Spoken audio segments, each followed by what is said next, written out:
Last time, through no fault of our own, Julia got domed, but we did call for rescue. And the sun is up, which is a good thing, and the textures are loading in, which is also a good thing.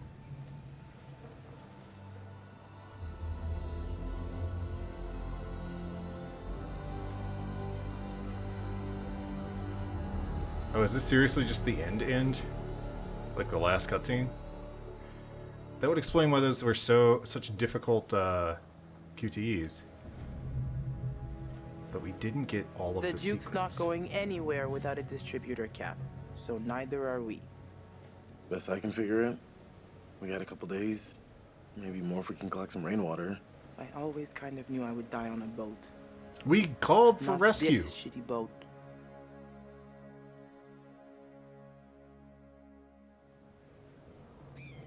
Oh, the shaky can indicates that we're about to be rescued. See? Just like the end of Resident Evil 7. Just like the end of Resident Evil 3. Just like the end of Cold Fear. Just like the end of... Hey! And the list goes on. Hey! Hey! Over here! Got a visual. Several civilians on board.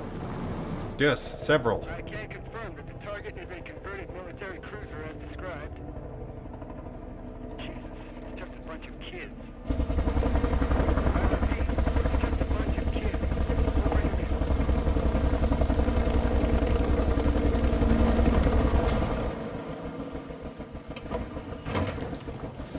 Hey guys, are you gonna shoot us all? I'd be really happy if you didn't. We've been shot at enough today. Oh, a bit of a disappearing act there.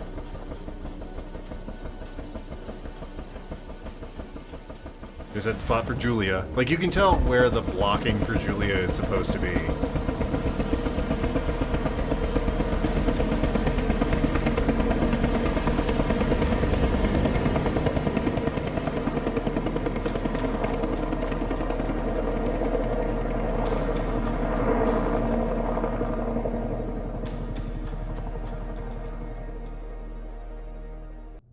You don't understand, really.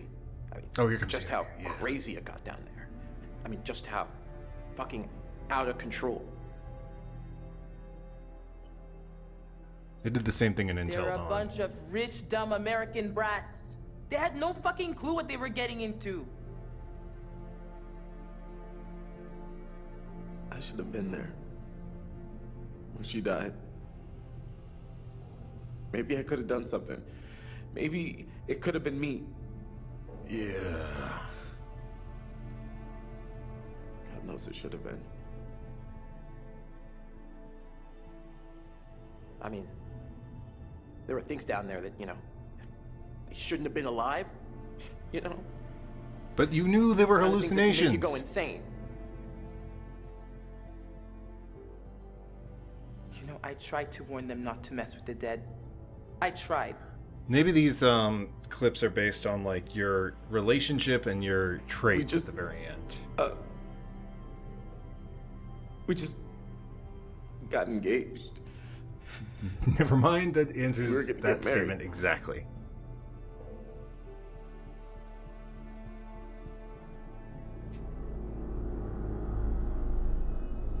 Yes, I remember.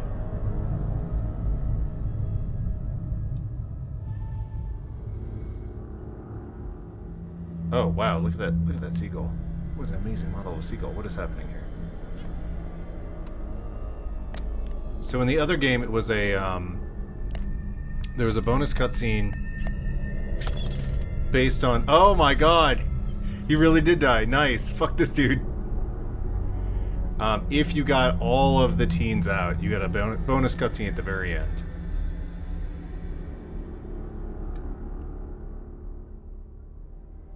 Well, no great loss there. Alright, yes, these are all the... Yeah. So some of these really didn't come up. Blood out in the speed button. See, yeah, I mean, like, the bins didn't really happen.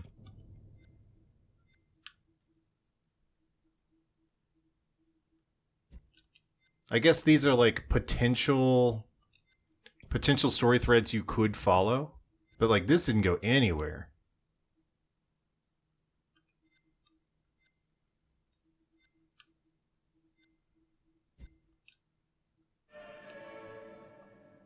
So I guess ooh, get that out of there.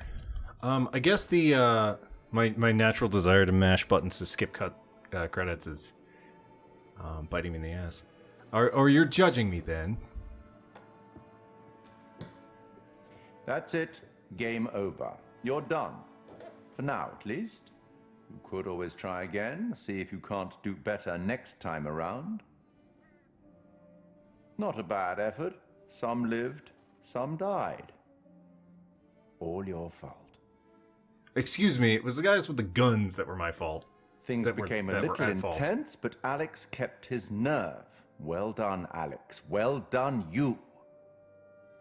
And the distributor cap? Boom. Unfortunate. It's all about decisions, isn't it? Decisions made in a hurry, in a panic, made with the heart instead of the head, or vice versa.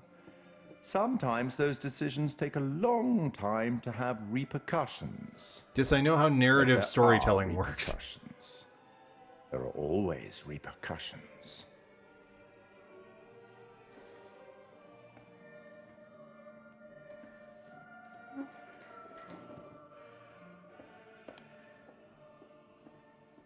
Till we meet again. Maybe in Little Hope, maybe somewhere else. But be certain, we will meet again. So I guess Little Hope is going to be the setting of the next game. I bet it's going to be a slasher.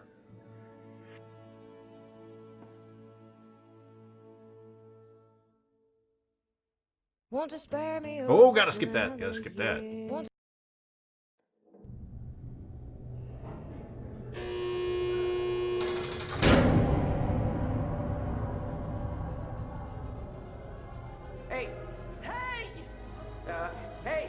Oh, that's a bad ending because the military still wanted to keep the Manchurian Gold secret. I see. Okay. So the optimal ending, I guess, is getting... I just saw someone in the woods. Oh, it is a slasher. I knew it! They're gone. Okay, very good. Who's there? I fashioned her with my own hand. Is this one actually going to have a supernatural threat this time? The answer appears to be, oh no! She got domed. She got rocked. Nice, I'm looking forward to that. That's going to be fun. Okay, so I guess the thing, are we finally done? Are we finally done with post-credit stuff? So I guess the thing that's been sticking in my craw lately since I started playing this is the fact that the premonitions don't exactly seem to have done anything this time. Like at least in the other game, you kind of had an idea of like when the premonition was going to become important, but like one of them is just Julia swimming somewhere. The Secret of the Manchurian Gold makes sense in retrospect, but I feel it kind of undermined the actual horror. If they had gone with like a more supernatural, if they had committed to more of a supernatural influence, that would make more sense for some of the stuff that happened over the course of the game. And if they had just committed to saying like, look, this place will give you sea madness, and then it turns out that the sea madness is actually because of a chemical leak, that would have made more sense. But sort of splitting the difference made it have a different mouthfeel from before you found the Manchurian Gold to after you found the Manchurian Gold. And the one thing that I keep coming back to, that I keep circling back to, is the fact that the monsters in this game are aware of the camera. Because there are a ton of jump scares that the player characters have no way of seeing. They are purely for the benefit of the viewing audience. So, like, there's scenes where a zombie will turn its head towards the camera, or there will be a clip of someone around a corner that's behind the black for the player characters, but not for the player themselves. So there was a lot of leaning on the fourth wall that could have been played with more if they had gone with the sea madness angle. Or if they had stuck more heavily to the supernatural angle and had them be like, oh, we're ghosts, but we're not the only ones watching you. Going back to that first point, like, if they had said, like, oh, not only are the player characters experiencing sea madness, but the player themselves are experiencing sea madness. And they could have conveyed that fact using the curator. I like the fact that the curator exists and serves as a bridge between these different layers of narrative obfuscation. I, the player, Andrew, am obviously sitting in a chair speaking to the curator. I'm talking to him and he's being like the dungeon master, telling me what's happening to the characters in the universe of the narrative within the narrative. So it really gives me both the ability to emphasize with the characters on a narrative level, and also to have a meta narrative overview of the story as a whole, like we're seeing right here. So this is encouraging me as a player to go back and say, okay, let's continue to explore, because obviously we don't have all the answers. In addition to the fact that, oh no, some of these characters that I cared about died, and also Conrad died. So it's a fairly brilliant piece of microfiction in that regard, because the game itself is only like 2 to 4 hours in length, I think. So it's not a lot of like overview story, but the fact that they've done this From Software style layering of fiction to say, like, well, what was the United States Army doing? What was the relationship between the different characters that you have available to you? What were the stories of these individuals on the boat as they went through the last hours of the ship being taken over by the fart gas? It allows you to go back and say, like, because I right now am going back and saying, like, okay, what else can we glean from this story? Because there is more story here. Also, the curator is right. I do want to go back and try to get the oh, cool.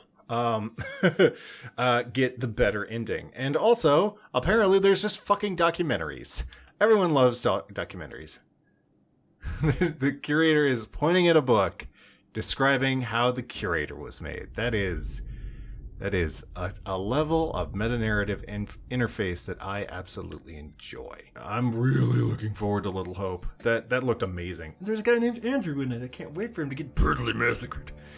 Okay, so we can go into a new story and we can see what the curator's cut is. So, I mean, like, I guess you could say do what we're about to do right now and play the curator cut. But Andrew, you're never alone. Oh, ever. So let's start the curator's cut, because I really want to discuss this now that we, the audience, have a full understanding of what the immediate story is. I'd like to go back and kind of make it a point to look at the underlying story. Obviously, this is not as deep as the Master of the Arts, which is the Soulsborne series. But there's a lot going on here. And I'm really curious what they mean by curator's cut. Is this like the B-side scenario? Is it gonna let me skip the tutorial because it's New Game Plus? The presses. What? Looks like old Charlie Charming's got a little business to attend to. Ugh. Oh, I'm playing as the other character. So this is like if I had been the if I had been the other player in the original game. At least that's what it looks like. So it gives us a second opportunity to experience the B-side and also maybe keep these kids alive. And that was something that I didn't really have the consideration to like bring up, because this game can be played with 2 people, and that's kind of why. Oh, that was a bad time for my leg to get itchy. That was kind of why everybody was splitting up into parties of 2 all the time. Blanc.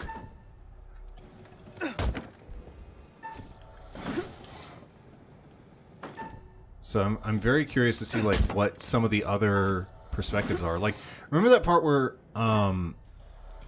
Alex was in the cafeteria and he got attacked by nature's gentlest creature, the rat. And he saw a weird a weird monster, but it turned out to be a hallucination of Fliss. Sure. Tell your friends about me, huh? Actually, you'll notice a lot of stuff if you play 2-player about the Manchurian Gold. Oh, will you? Spread some of that good fortune around. Sure. But I gotta try out Mr. Punch 'em Up. Good luck. You got another quarter on you? What do I look like? A bank? Okay, old timer. What do I got coming my way? I'm gonna eat those onions.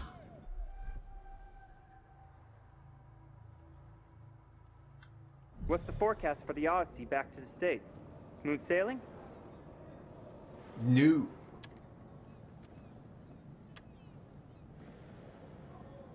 Fry you up an onion.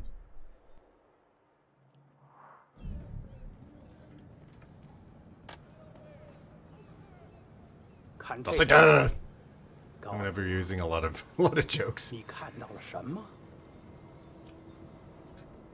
Roosters are good luck, usually. When are they not good luck? Well, that is a flower. When they're standing behind you with a knife.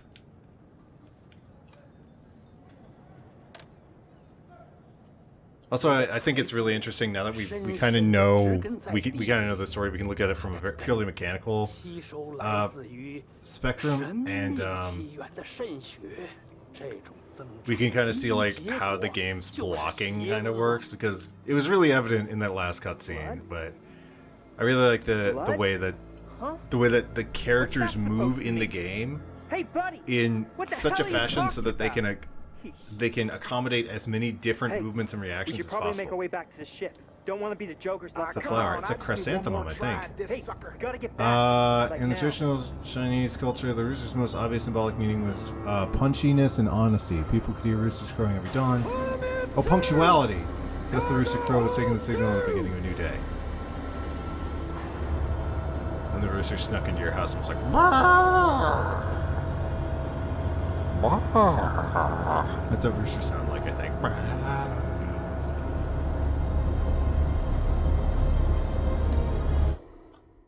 Whoops. I have no relationships with anyone. I'm a loner. So that's Manchurian Gold. And everything is fine until the lightning strike happens, I guess. You really think after like everything we've learned, it's kind of obvious, but even in the game, why didn't they just put a tarp over this? They're like, you guys really shouldn't fuck around with this, but at no point did anyone be like, what if we just put a blanket on it? Hey man! Hey, where's my 50 cents? Yeah, this makes no sense. This is entirely like manufactured combat. Come on, man! Hey, buzz off, buddy. Nobody pushes me around. In my medical opinion, these men appear to be drunk off their rear ends. There's one flower I think is very bad in Chinese folklore. I don't want to make a guess. And keep him there.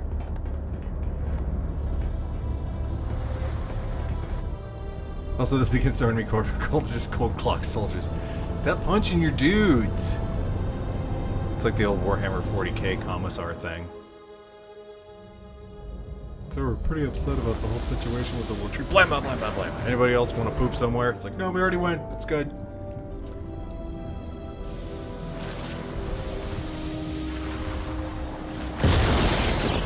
We got a lightning rod directly into the park gas.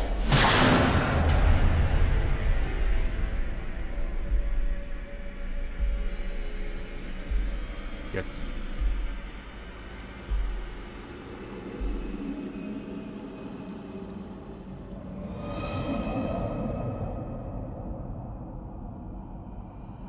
See, and this is why I thought it was ghost fart gas, because there are shots that are framed like this. Like, in the narrative of the game, that fart gas doesn't do anything to those corpses, so why bother showing it like that? It's the first half of the game has this weird hatred for the law of conservation of narrative detail, where they're like, no, we have to show you this superfluous bullshit to make you think thing be one way when it actually be the other way. Interesting. Giving fruit is a good thing, but pears are taboo. That's because the Japanese words for pears, li, not the same as the Japanese word for leaving or parroting, li. Hey? Hello? Hello? Oh, you can't get all the secrets in a single player first playthrough, can you? Or what is this? Yeah. Charles Addison on leave from duty display intoxication. Wait, we found this later. What a dick. But we didn't get this amazing commentary. Oh, and we can't get in this, can we?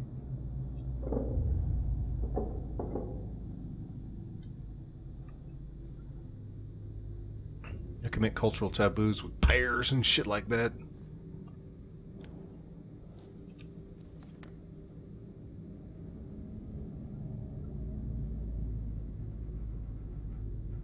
$10 days.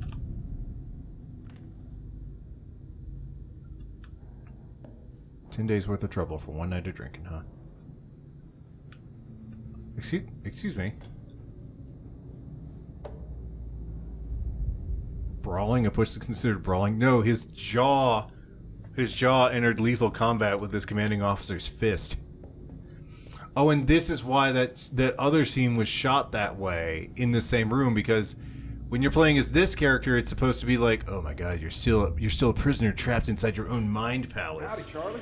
But when you off? enter this room in the future, it's like, oh, you're still a prisoner of the camera being left inside that jail cell. Heard aircraft and gunfire. Me too.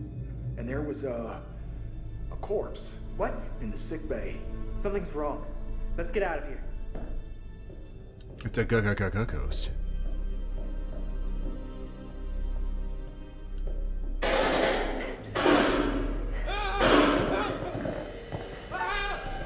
Anemone, that's the flower. Like a sea anemone? These things are the worst. I can't wait until I unlock scene select so I can just like jump to these.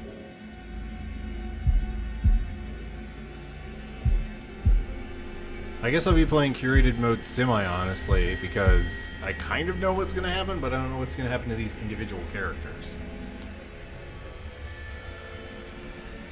So the find all the secrets run ain't gonna happen for a while yet.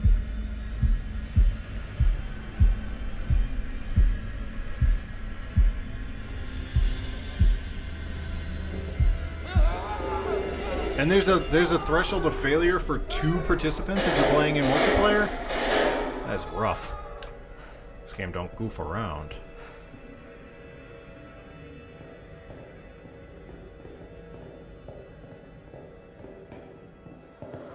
What the hell? What was that? Was what? Immediately the forecast. Also, the forecast is heavier than air. So, like, how did we avoid breathing it in, but all the people who were standing up breathed it in? It just raises too many questions. Joe! Help!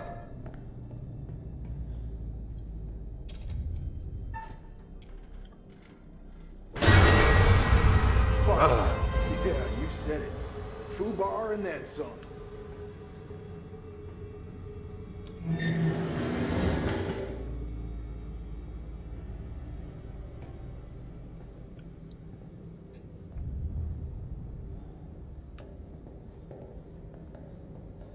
See if I can show you that scene I was talking. Oh, no, that's not gonna happen for a while yet. I'll have to put it in the edit. Christ. Another First scene of the effects of the gold. Wonder who Yeah, it the is. forecast. Shit. Buckley. Last time I saw him, he was fine. I mean, he was even joking. Is this also implying that the Manchurian Gold makes you not only hallucinate but also die of massive coronary failure? Because, like, Olisev, or whatever his name was, also died in that same position, like clutching at his chest.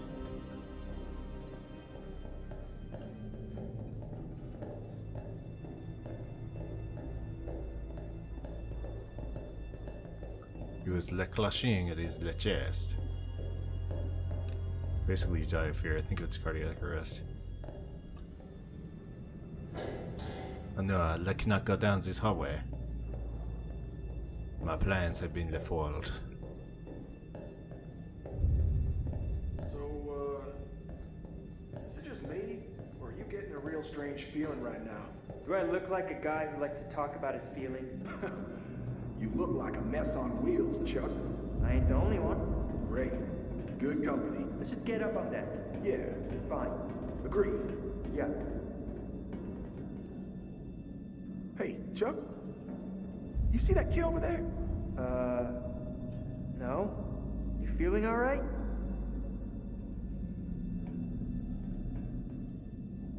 Okay, yeah, this would be really worrying in two-player, wouldn't it?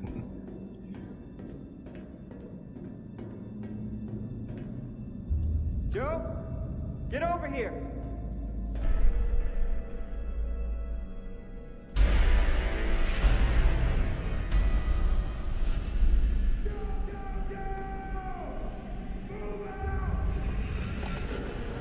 If you die of fear in the video game, you die of fear for real.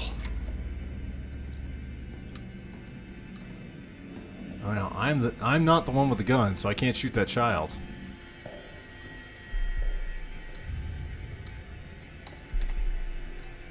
Hey, you'll see here now.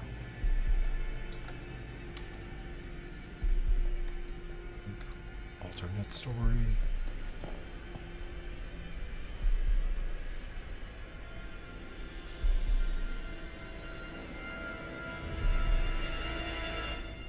But that's from the future.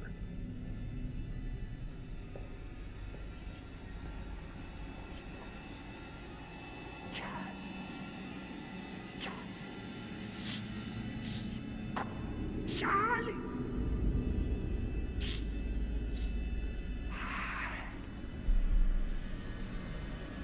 Oh wait, I was the child? Investigate! What's going on here? I've already deviated from canon.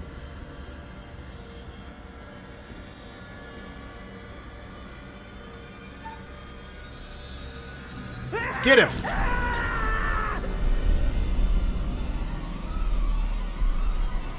Oh, that's not what I expected at all.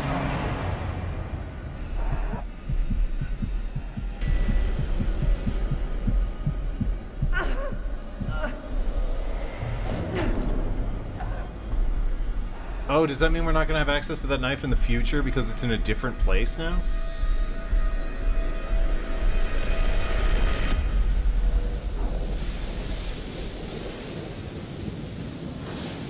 So when Joe died from being stabbed, it was Charlie that stabbed him. Mayday! Death by stabbing. Is anyone... Okay, so we will. I guess we will be going through the curated mode, and then I suppose I'll do like a sequel special or a secret special. So I hope you enjoyed that. If you did, please remember to follow me on Twitter, subscribe me on YouTube, hit that bell for more videos like this every single weekday. You can find me on social media at the Siege Ranger on Twitter and Mastodon, on Facebook.com/S15 Studios. You can find my tabletop games on S-15 Studios.edge.io and on my personal website s-15studios.squarespace.com. I will see you in the next episode of Man of Medan.